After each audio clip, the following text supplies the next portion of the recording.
And you see, they almost look like they're sculpted as a separate piece on top. You know, they don't look like they're actually part of the head mold. So, I might be doing something totally stupid here.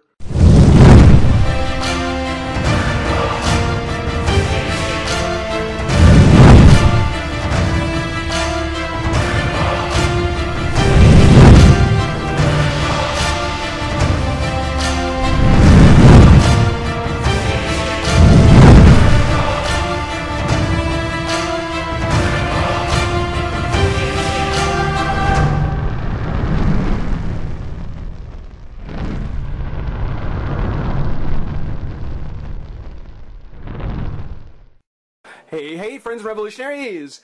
We're here to take a look at one of the last figures from one of the last series that would be put out by DC before they went through and reset everything, put out the new 52, and went to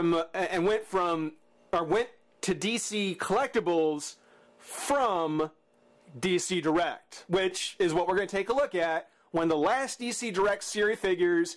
Take a look at the Batman Arkham City Series 2 Catwoman. Arkham City Catwoman. It's one of the things where I'm very, well, I'm not going to make a whole lot of comments on the figure yet. We'll get her out of the pack, see how she turns out. You know, I'll wait until then before I say anything. You know, when you have a packaging like this, which they brought back the Arkham City packaging, or excuse me, Arkham Asylum packaging, which was really great, you know, with the Batman cowl, with the bat ears on it, kind of top of his head. The entire front of the mask where you'd see Batman's eyes and everything, that's the window for looking into the packaging. And then down here where his chin would be, that's where they swap out the card for each figure in the pack. And when you've got a window this nice and big, and you get this great look at the figure inside, you might be a little tempted to make some sort of comment on it while it's still in the packaging. I'm going to wait. I'm going to wait until we get her open and hope that she's better than it looks. Because I won't say it, but I hope she turns out better. Just like with the Arkham Asylum, they went ahead and took the background of the game. Here we've got the tower for Hugo Strange. The Arkham City skyline with the sun rising or setting in the back. Kind of got the smoke-filled streets. You know, taking everything from the game and then putting Catwoman kind of in the foreground. Very, very cool. And I really like the fact they use that same... It's great packaging. It's a very neat package. And I gotta say, if you collect your figures and leave them in pack, it looks great when you line up your Arkham City and your Arkham Asylum figures, because you just see kind of this change of the background. Still the same plastic, the same bubble, same blister, just Arkham Asylum, Arkham City. And that's actually kind of a real neat transition if you hang them up and put them on display, in pack. I don't, I always open mine, but kind of get the idea. This is Series 2, and when it came to Series 2, they really went all out. Series 1 just had the infected Batman, Robin, and Harley. Here, for Series 2, they did the detective variant Batman with the blue tint, which I didn't want. I still don't want it. It might be nice to do a custom with, but otherwise, no. I wasn't all that stoked on the Batman, so I passed. Catwoman, well, obviously I got Catwoman, but they only got her in once. I only saw her at my comic shop once. So I got her when I saw her. The Riddler and Hush, these two, they came and went. They came and went. The Riddler actually stayed on the shelf a bit longer than Hush did. I don't know if Hush was just easier to find or was harder to find. But yeah, I got both of those. But when it came to Jarvis, when it came to the Mad Hatter, never could find of him. Could never find a Mad Hatter. If she came in with if he came in with Catwoman and sold out like that, it would probably explain why. I could probably go on eBay and find one. Probably pay a lot more than he's actually ran for. But yeah, really disappointing that I didn't get a Mad Hatter, because he looks like he'd be really cool. I'd really like to have that figure. That'd be just so cool. On the write-up, because this is DC Direct, and you can also see in the bottom corner here, DC Direct. It'd be so nice if they brought that back, because I really do like that logo better than the new DC one. I like that star swish. I don't like that DC overlapping peel thing. Anyway. Like most DC Direct figures, they've got a single write-up for all figures that are in the set. And in this case, for Arkham City, it says, Batman Arkham City introduces Arkham City, the new maximum security home for Gotham City's thugs, gangsters, and insane criminal masterminds. This heavily fortified, sprawling district in the heart of Gotham City becomes the ultimate battleground between the Dark Knight and his greatest adversaries as he untangles a web of intrigue that threatens to tear the city apart. Now, if you already changed half of it to a security prison, I think you've already done that yourself. But Batman's supporting cast transformed by the new locale into a stronger, more dangerous set of enemies and allies. And I'll buy that, because in the game, Catwoman, Mr. Freeze, I mean, those were not exactly trustworthy allies, but yeah, he had to team up with them. Some more dangerous set of enemies and allies, and they'll push him to his limits and beyond. Developed by Rocksteady Studios and published by Warner Brothers Interactive Entertainment, Batman Arkham City is the sequel to the award-winning video game Batman Arkham Asylum. Figure feature multiple points of articulation and character-appropriate accessories. Okay, yeah, sure. Okay. Great game. The first two, awesome. I don't know if the New 52 is what's keeping Part 3, whatever the next set of Batman games are going to be. I hope it's still done by Rocksteady. I hope they kind of go with the same kind of thing. I just don't know. I don't know what they're going to do now that DC's kind of reset themselves. But we got to Arkham City. We got to a Catwoman. Let's go ahead and pop her out of the pack. Have some fun. Be right back. All right, we've got Catwoman open, and I've got a chance to take a look at it. I've got a chance to kind of examine the figure, and I can actually officially say, my opinion, she's not very good. She's just not very good. It's something where it's definitely, for DC Direct, it's definitely not on par with the Arkham City, Arkham Asylum figures. And that's a real shame. That's a real, real shame, because I gotta say, 85, 90, 90% of the figure, 92% of the figure, it's actually really good. I like what they've done. I like what they put together. I like the effort they made on certain things. But Catwoman is just a great example of where, you know, a bad head sculpt can really, really kill a figure. And even though it looks a little better on camera, not much, a little bit, it's just not very good. It's a horrendous, well, okay. First and always, good things, first and always. The suit. Great Catwoman suit. Great design. I like what they did for the design of Catwoman. I mean, it's not that far off from Catwoman's look in the comics as it is, but here, of course, the 3 buckles going on the side, that's kind of iconic. That'll be important. 3 buckles. Pay attention to that. But you know, this is one of those situations where if you want to do panel lines on a costume, Catwoman is, this suit right here is a great example of how to do it. On the back is probably the best example. You can see kind of underneath here where there's the Kevlar, or, you know, whatever material they want to say it is, on the side of her body, down to her leg. Again, on the back is where you can see it most clearly.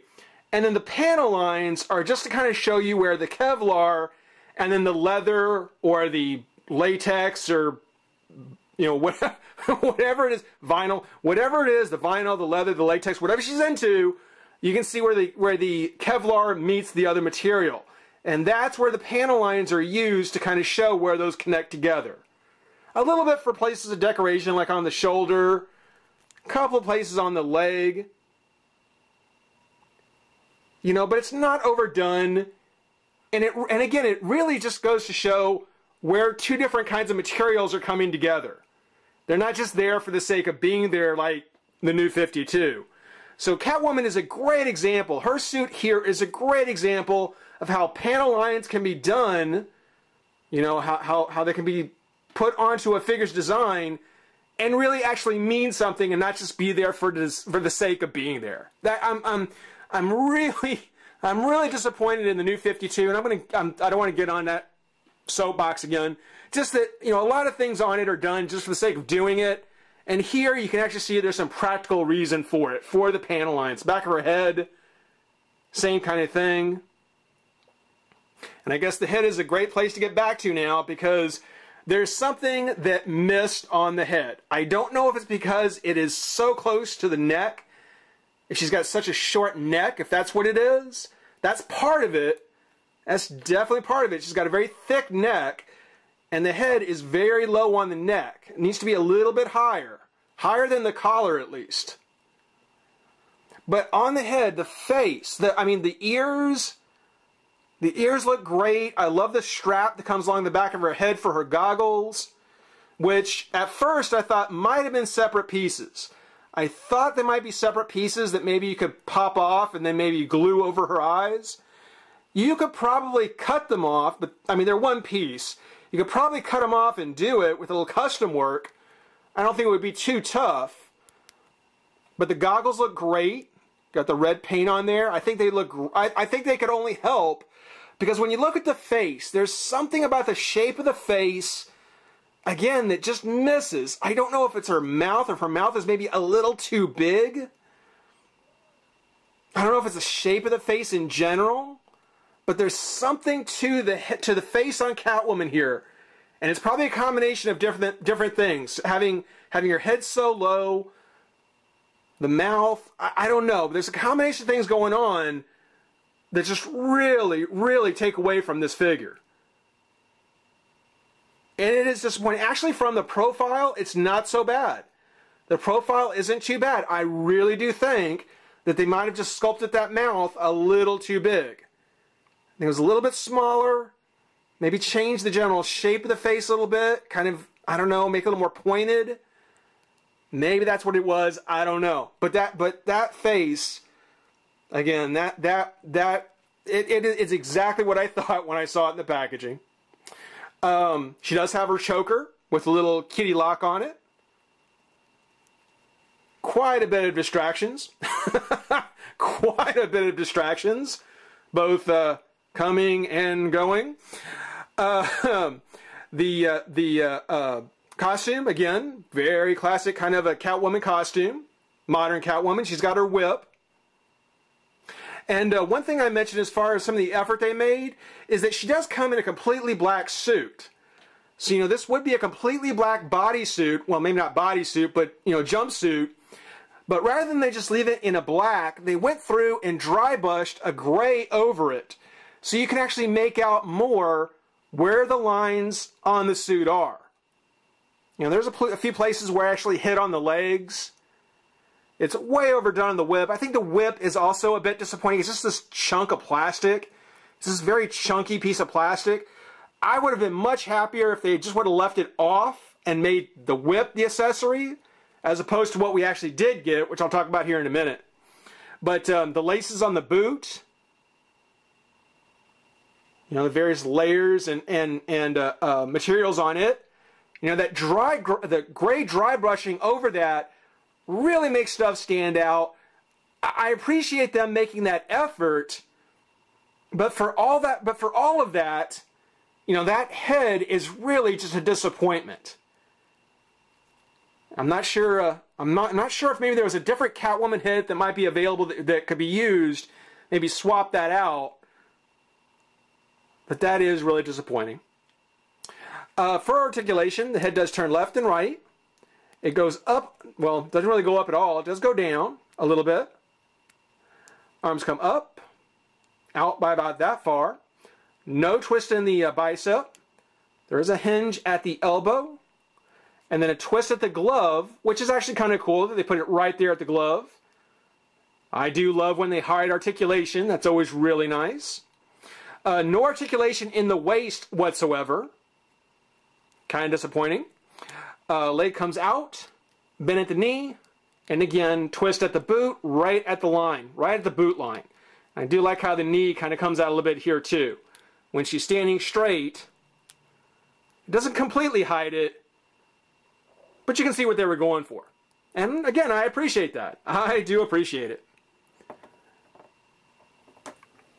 See if we can get her to stand up there. The accessory she does come with, which she doesn't even come with a base, not that, you know, any of the DC figures really do anymore. She actually comes with this very interesting flail kind of thing. It's basically the handle with 3 chains and then a set of balls. So you know, it's an interesting accessory for Catwoman, I will say. It's not quite like the flail that she used as one of her weapons. It is a little bit different. I don't know if someone kind of just misunderstood or just came up with their own version of it, but yeah, again, I would much rather have them left this out. Just leave this thing out. You know, take off the whip and make this her accessory, actually give us a whip to use. Oh, and just to point out while I'm talking about it, I do love how her one hand is kind of in a claw. It's got the nice little silver knuckles there. That's cool. And the Kevlar back of the hand. Again, the detail work on it is really nice. It is really nice. I just really wish something was done. I wish something was done about that head. But yeah, I mean, rather than giving us the whip, which would have been a great accessory, we get this flail ball thingy, which has the 3 balls connected. Guess you can kind of maybe give it a little pinch here. There. And one more. There you go. And I mean, it's still stuck together a little bit further down. But yeah. I may go ahead and go through my little keychain pieces and make one of my own. Could probably do a better job with real chains.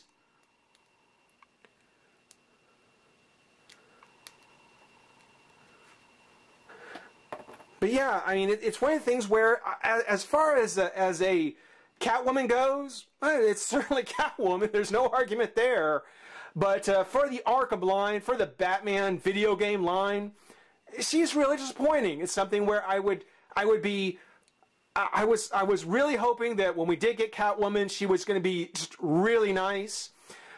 This is DC Direct's version. DC didn't do a very good version of, so far, let me say this, so far, I haven't been impressed with any of the Series 2 Arkham figures, Arkham City figures, but Mattel has done a great job with them. So even though DC didn't do such a hot job, Mattel might do better. So we'll have to wait and see on that. Otherwise, yeah, if you're collecting DC Direct, if you're a fan of the Arkham series, she's definitely worth picking up. Just kind of keep in mind, she's not going to be the prize in the set at all. But guys, hope you enjoyed watching. Rate, comment, subscribe, join the revolution. We'll see you soon. Bye-bye.